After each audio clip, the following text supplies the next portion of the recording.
जब से दाइलू ने नन्हे विंग से कही कि वो वांगजी के साथ काम कर रही है, नन्हे विंग तो छोटा है, अब से वांगजी उसकी है, तब से नन्हे विंग का नज़र वांगजी और दाइलू पे टिक गया है।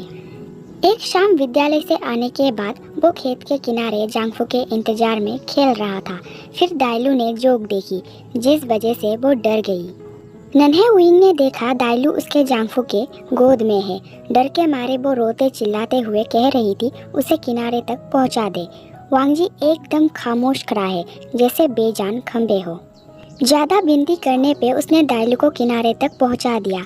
यह देखने के बाद नन्हे विंग को यकीन हो गया कि अब सच में उसका जांगफू उसका नहीं रहा, दाइलू का हो चुका है। आखिर वांगजी ने दाइलू को गोद से नीचे फेंका क्यों नहीं, इसलिए नन्हे विंग गुस्सा हो गया और तभी से रोना धोना शुरू हुआ।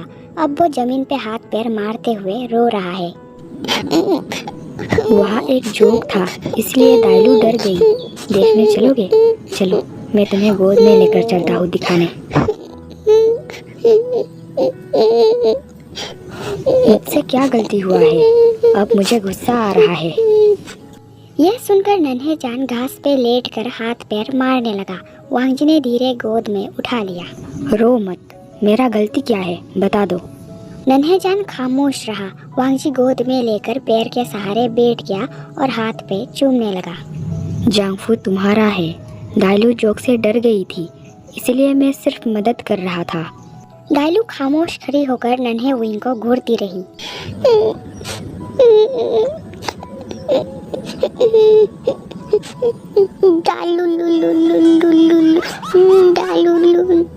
क्या तुम मेरे नाम का मजाक बना रहे हो? छोटा पिल्ला, तुम्हें पता भी है मेरे नाम का मतलब क्या है? मैं खुद के जिंदगी का रास्ता खुद तय कर सकती हूँ, इसलिए मेरा नाम दाइलू रखा, समझे? तुम छोटा पिल्ला का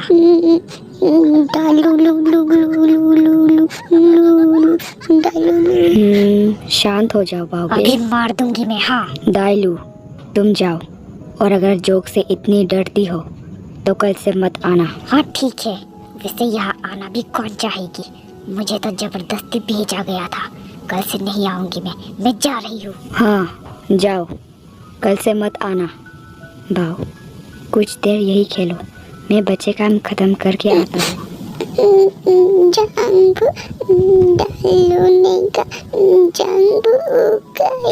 झूठ कहा उसने। जांगफू सिर्फ तुम्हारा है, उसका नहीं हूँ। जांगफू उसका गगर है।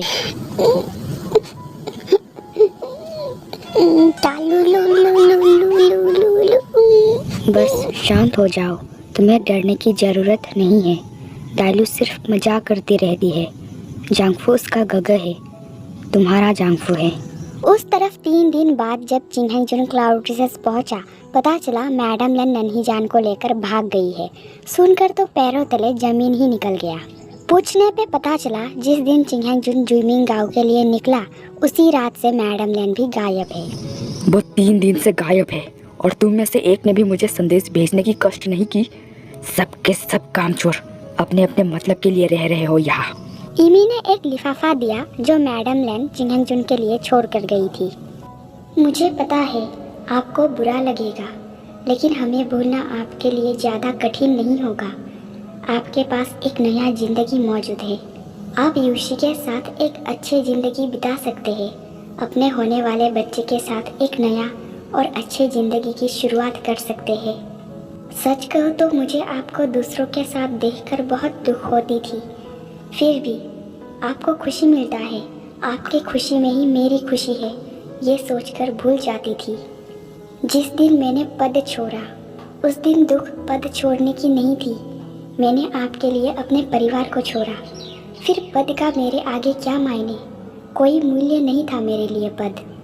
महोदया को आपके साथ सुरक्षित महसूस होती है। उनको लगती है आप उनकी आखिरी वक्त तक रक्षा करेंगे। आप उनके उम्मीद में खरा उतरना। वो सुबह मेरे लिए बहुत दर्दनाक थी जब मैंने आप दोनों को, मुझे लगा था आप मेरी सबसे सुरक्षित जगह हो, लेकिन मैं गलत थी। सुबह सुबह आपको किसी और के साथ चूमते हुए देखना मेरे लिए बहुत दर्दनाक थी। मुझे पता है आपके लिए ये सारी बातें और चीज़ें खाना खाते वक्त पानी पीने के बराबर है। जिस दिन आपने गुस्से से मुझे रखेल कहा, उसी दिन मैंने सच में मान लिया।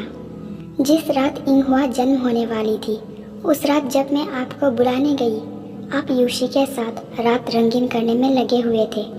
मुझे बहुत दुख हुआ, बातों से बयान नहीं कर सकती। फिर भी उस दुख को मैं निगल गई। जब मुझे पता चला बेटी हुई है, मैं डर गई, लेकिन आपको झूठ में रखने का फैसला मेरी नहीं थी। इंगहुआ को लोग गंदे नज़र से ना देखे, इसलिए महोदया वैद्य ने आपसे कही बेटा हुआ है।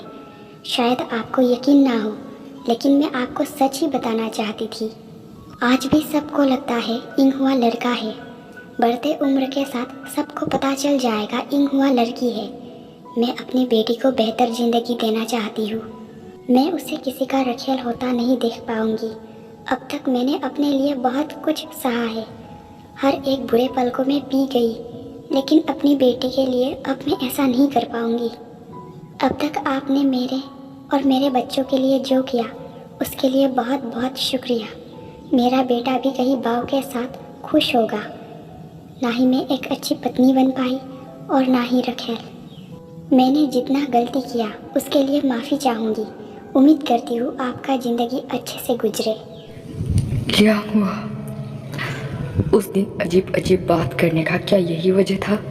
तुमने कहा था तुम मेरा इंतज़ार करोगी। शायद मेरे प्रति तुम्हारे अंदर प्यार कब का ख़त्म हो चुकी थी। तो क्या तुम दिखावा कर रही थी? ऐसा नहीं है ना लियांगहुआ? उस दिन जाने से पहले जब हम शारीरिक हुए, तब मुझे तुम्हारी प्यार महसूस हो रहा था। उस आवाज़ में प्यार था। मुझे पाने की चाहत महसूस हो रहा था। फिर क्यों तुमने ऐसा किया? मेरे साथ धोखा किया तुमने। अब मैं बदल गया हूँ जब। क्यों लियांगहुआ, ऐसा क्यों की? वो जल्दबाजी में ढूंढने निकल गया। बेशक वो सबसे पहले मैडम लेन की मायके जाएगा। अब इस हादसे को महीना ही होने वाला है। दूसरी तरफ शाम के 4 बजे वांगजी लकड़ी लेकर घर के तरफ बढ़ रहा है। उसने देखा सारे लोग वांग के घर के तरफ भाग रहे हैं। शायद शोशो और बाकी के लोग आ गया। वांगजी को लगा महीना पहले गांव से जो लोग चीजें बेचने गए थे, वो लोग वापस आ गया, इसलिए सभी लोग उस तरफ भाग रहे हैं। वांगजी, तुम क्या कर रहे हो? ये लकड़ी रखो यहीं पे और जल्दी चलो। क्या तुमने नहीं सुना? गांव वाले कहीं से एक महिला को उठा लाया है। वो मरने के हाल में है। चलो जल्दी। वांगजी ने लकड़ी तो नहीं रखा, लेकिन बोंग के घर के तरफ भागने लगा। लोग जमा थे और इलाज चल रहा था। महिला को देखकर वांगजी जम गया। जांगफू, मामा माँ। ये कहते हुए लोगों को हटाकर वांगजी करीब बैठ गया और जांचने लगा। शोशो, ये मेरी माँ है। आपको कहाँ मिला? ये तुम्हारी माँ है? हमें ये रास्ते पे मिली। शोशो, क्या इनके पास छोटा सा बच्चा नहीं था? हाँ था। कहाँ है वो? दालुल्ले का जांगफू। भाऊबे, तुम यही माँ के पास रहना, कहीं मत जाना। मैं लेकर आता हूँ, कहीं मत जाना। वो तुरंत दाइलू को ढूंढने चला गया। सफ़र से जब गांव वाले लौट रहे थे, तब उनको मैडम लेन रास्ते पे मिली, जो बहुत भूखी लग रही थी, साथ ही बहुत थकी हुई भी। बहुत मुश्किल से मदद मांगने के बाद मैडम लेन बेहोश हो गई। 10 दिन के सफ़र के बाद गांव वाले अपने गांव लिंग पहुंच गया। सफ़र के दौरान मैडम लेन बीच बीच में होश खो रही थी, लेकिन जो भी हो ठीक थी। फिर अब गांव पहुंचते ही वो फिर से बेहोश हो गई। बहुत बीमार है वो। जल्दबाजी में इलाज करने के चक्कर में नन्ही जान को कब दाइलू उठा ले गई, किसी को पता ही नहीं चला। दूसरी तरफ वांगजी खेत के पास पहुंचा, जहां दाइलू नन्ही सी जान को लेकर पैर के सहारे बैठी है। गोद में तो लिया है, लेकिन उसकी नज़र नन्ही जान पे नहीं, बल्कि खेत के तरफ है। वांगजी जाकर आगे खड़ा हो गया। उसने नज़र धीरे दाइलू की गोद में मौजूद नन्ही सी जान पे किया। इस मासूम चेहरे को देखने के बाद वो खुद को जोर से रोने से रोक ही नहीं पाया। क्या तुम पागल हो? मेरे सामने आकर क्यों रो रहे हो? दाइलू, ये मेरा भाई है। क्या बकवास है, मैं देख चुकी हूँ। ये लड़की है और अब ये मेरी मैमे है। लड़की है? फिर ये मेरा मैमे है। वो मेरी माँ है। झूठ मत बोलो। मैंने जब माँ से एक भाई मांगी तब माँ ने मना कर दिया। मुझे भी मन होती है मुझे कोई शेजे बुलाए। फिर जब मैंने तुमसे तुझी को मांगी थी तब तुमने कहा वो तुम्हारा पत्नी है। तुमने भी तो मना कर दिया था और अब ये मुझे पहले मिली, फिर मैं क्यों दूंगी? अब से ये मेरी मई है, ये मुझे शेजे बुलाएगी, समझे? दे दो दाइलू। नहीं दाइलू दे दो, वो वांगजी का है। सोच क्या रही हो? दो, तुम चोट पहुंचा दोगी, दो। दिक्कत क्या है? ये पहले मुझे मिली थी। पागल लड़की, मिली नहीं तुम उठा लाए। वांगजी लो, तुम जाओ, मैं इसे समझा दूंगी। शुक्रिया आई। नन्ही बहन को गोद में लेकर वांगजी वापस माँ के पास जाने लगा। इस नन्ही सी जान को देखने की इंतजार वो तब से कर रहा था जब उसे माँ की गर्भावस्था के बारे में पता चला था। लेकिन बाद में उसे भागना पड़ा और उसने देखने की उम्मीद खो दी। लेकिन जिंदगी ने उसे एक दुर्लभ मौका दिया है। उसे तो लगा था वो कभी माँ या होने वाले भाई या बहन को देख नहीं पाएगा। मैडम लैन बहुत बीमार है, इसलिए बॉम्ब दवाई बनाने लगा। वो लोग गांव में रहते हैं, इसलिए जंगली दवाई बनाने में माहिर है। रात के वक्त बॉन्ग के घर सिर्फ उसके परिवार ही नहीं बल्कि वंशन और बॉन्ग के 2 दोस्त भी मौजूद रहे जो दवाई बनाने में मदद कर रहा है। काइमिंग खाना बनाने में लगी हुई है और नन्हे विंग मदद कर रहा है। आई, क्या दूध मिल सकता है? तुम दुखी मत रहो बेटा, किसी के घर में तो होगा।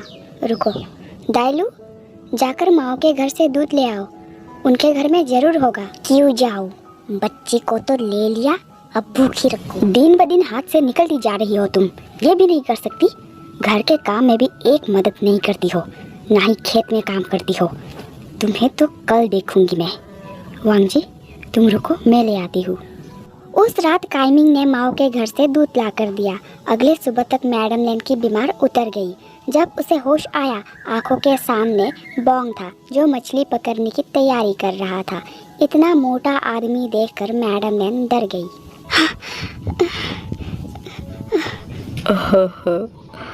तुम्हें होश आ गया। मैडम लैन खुद को जकड़ के बैठ गई। उसे नहीं पता आखिर वो है कहाँ और उसकी नन्ही सी जान कहाँ है। ये व्यक्ति कौन है, अच्छे है भी या नहीं, कुछ नहीं पता। मेरी बच्ची, वो इंतजार करने कहकर बॉन्ग बाहर निकल गया और कुछ देर बाद नन्ही सी बहन को गोद में लेकर वांगजी रूम में पहुंचा। माँ। वांगजी माँ की गले लगकर रोने और मैडम लैन लाड प्यार करने लगी। उसे यकीन नहीं हो रही थी कि उसके सामने उसका बेटा मौजूद है। बेटे को दोबारा देख पाने की उम्मीद उसने उसी रात खो दी थी जिस रात उसने भागने में मदद की थी। बहू कहाँ है? वो विद्यालय गया है। क्या हम गुस्सू के आसपास ही मौजूद है? नहीं, ये गुस्सू से बहुत दूर है। यहाँ पहुँचने के बारे में कोई सोच भी नहीं सकता। यहाँ हमें कोई ढूंढ नहीं पाएगा। आपने कबीला क्यों छोड़ा माँ? मैं नहीं चाहती तुम्हारी मई उस माहौल में भरी हो। पिताजी के बारे में क्या? उनके बारे में भूल जाओ। उनके पास अब एक नया परिवार है, नई पत्नी, सब कुछ नया। जिंदगी तो हमारी हराम हो रखे थे। अब मैं तुम्हें और बाव को खुद से दूर नहीं करूँगी। तुम ठीक हो ना? आपको बहुत याद करता था माँ। अब सब ठीक है। मई की नाम क्या है माँ? इंग हुआ। अच्छा है ना? इंग हुआ। हुआ। चेहरे और बालों को सहलाती हुई मैडम लैन बेटे को किस पे किस करने लगी। वांगजी ने बताया अब उसके पास खुद का घर है जिसे उसने और विंग ने लगभग 1 महीने में बनाकर तैयार किया है। उसके पास छोटा सा खेत है जहाँ वो कद्दू, खीरा, मक्का और हरे सब्जियाँ थोड़ा थोड़ा करके उगाया करता है। इतना देखभाल करने के लिए वांगजी और मैडम लैन ने बॉन्ग के परिवार और गांव वालों को शुक्रिया अदा किया। फिर वांगजी माँ और नन्ही बहन को लेकर घर चला गया। अभी उसके पास ढंग का सिर्फ एक ही कमरा है, बिस्तर भी एक ही है और कपड़े भी कम है। उसे याद आया उसने बॉन्ग से कपड़े लाने कहा था। तुम करते क्या हो वांगजी? यहाँ सिक्कों से काम नहीं चलता। यहाँ लोग एक दूसरे से अदला बदली करके ज़िंदगी गुजारते हैं। इसीलिए खेती करते हैं। हर किसी के पास अलग अलग हुनर है। गांव के लोग वही काम करते हैं जिसमें वो माहिर है। मैं बांस से चीज़ें बनाया करता हूँ और मिट्टी की खिलौना बर्तन बनाता हूँ। घर के पीछे थोड़ा बहुत सब्जियाँ उगाया करता हूँ और शोशो बॉन्ग के खेत में मदद किया करता हूँ। मेरा बेटा सच में बहुत जिम्मेदार और मेहनती है, मेरी उम्मीद से भी ज़्यादा। माँ, अब मुझे दूर मत भेजना। ये कहते हुए वांगजी गले लगाकर रोने लगा। नहीं भेजूंगी, मैं खुद ही तुम्हारे पास आ गई। दोपहर के वक्त मैडम लेन ने खिड़की से देखा नन्हे विंग दौड़ते हुए घर के तरफ बढ़ रहा है। या जट्टी जट्टी कर चन्ना ए कन्ना कन्ना ए या कहते हुए नन्हे जान कभी यहाँ तो कभी वहाँ उछलकर आगे बढ़ रहा है। अंदर घुसते ही देखा मैडम लेन बिस्तर पे बैठकर नन्ही मैमे को दूध पिला रही है।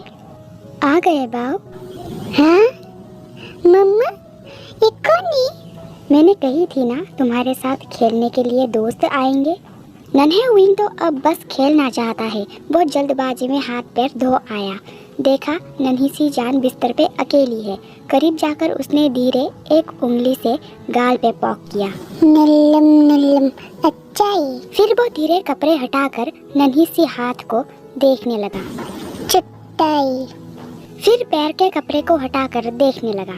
चट्टा पैर ए, चट्टा और चट्टा पैर। बाऊ चलो खाना खा लो। चट्टा चट्टा ए मम्मा। हाँ तुम्हारी मई में है ये। अच्छा है। जांगपू का है? वो पैर काटने गया है। मैडम लैन खाना खिलाने लगी और नन्हे विंग खाते खाते कभी नन्ही जान की हाथ, उंगली, नाक, बाल, कान, पैरों की उंगलियों को देखता रहा। कुछ देर बाद वहाँ वांगजी के मांगे हुए कपड़े देने दाइलू पहुंची। वो दरवाजे से बाहर ही खड़ी रही। दाइलू मेला मीमी दे। दाइलू की नज़र तो नन्ही सी जान पे ही है। मैडम लैन दरवाजे के पास गई और दाइलू बिना कुछ कहे कपड़े थमाकर वापस लौटने लगी। मैडम लैन को भी कुछ कहने की मौका नहीं दी। प्रवेश द्वार से बाहर निकलने के बाद वो थोड़ा रुक कर घर के तरफ देखती रही। मैडम लैन भी दरवाजे के पास ही खड़ी है। उसे थोड़ा अजीब लगी। खैर अभी वो दाइलू को नहीं जानती। उस रात वांगजी फ्लोर पे सोया। सोते वक्त वो सोच रहा था आखिर उसकी माँ ने उसके पिता को आसानी से क्यों छोड़ दी। प्यार तो बहुत करती थी, फिर ऐसा क्या हुआ होगा। हालांकि उसे पता है वहाँ उसकी बहन की जिंदगी नर्क बन जाती, लेकिन उसे इतना तो यकीन है कि उसका पिता कभी ऐसा होने नहीं देता। कबीला छोड़ने की सच वो अच्छे से जानना चाहता है, लेकिन माँ से सवाल करना भी ठीक नहीं लगता। रात के 10 बजे नन्हे विंग बिस्तर से उतरकर हस्बैंड के पास पहुंचा। जांगपू?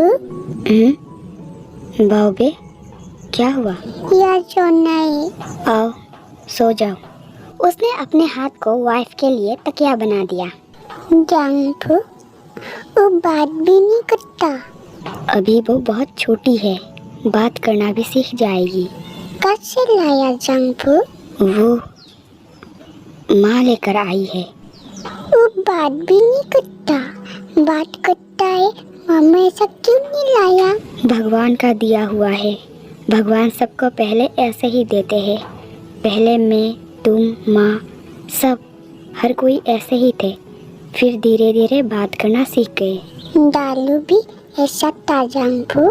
हाँ वो भी ऐसी ही थी। वो बहुत बात करता है।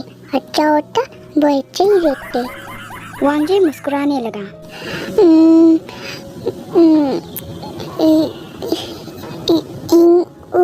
नाम है ना जांगपू?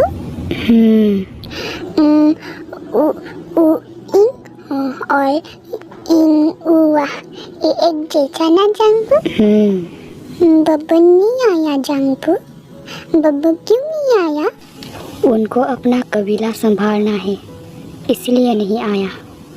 अब से सिर्फ हम ही एक दूसरे का सहारा है। बाबा का जिक्र मत करना। सो जाओ। शुभ रात्रि। शुभ रात्रि। जांगपू ओ आईनी। वो ये आईनी बच्चे और बोंग के परिवार के साथ मैडम लैन की वक्त अच्छे से गुजरने लगी। वांगजी ने सबसे पहले कटे पैरों से नन्ही बहन के लिए एक पालना तैयार किया।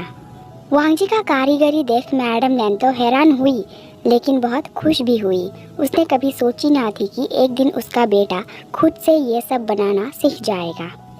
दरअसल अब मैडम लैन हस्बैंड को बिल्कुल याद नहीं करती, वो करना ही नहीं चाहती याद। वैसे भी बहुत सारे बुरे पलों से गुजरने के बाद कोई भी याद करना नहीं चाहेगी। एक सुबह मैडम लैन नाश्ता तैयार कर रही थी। माँ, मैं मई को लेकर घूमने जा रहा हूँ। नाश्ता तो कर लो। मैं शोशो बोंग के घर तक जाऊँगा, कुछ काम की बात करना है। कुछ देर में आ जाऊँगा। ठीक है। नन्ही सी बहन को लेकर वो निकल गया। गगा के बाहों में नन्ही जान धीरे धीरे नज़र यहाँ से वहाँ करके पलके झपकाते हुए खामोश है। दूसरी तरफ मैडम लैन ने नन्हे विंग को खिला पिलाकर विद्यालय के लिए तैयार किया। उम्मीदें पसंद आया होगा। लाइक, कमेंट, शेयर करें। चैनल को सब्सक्राइब करके बेल आइकन प्रेस कर लें। मिलते हैं नेक्स्ट पार्ट में, तब तक के लिए बाय।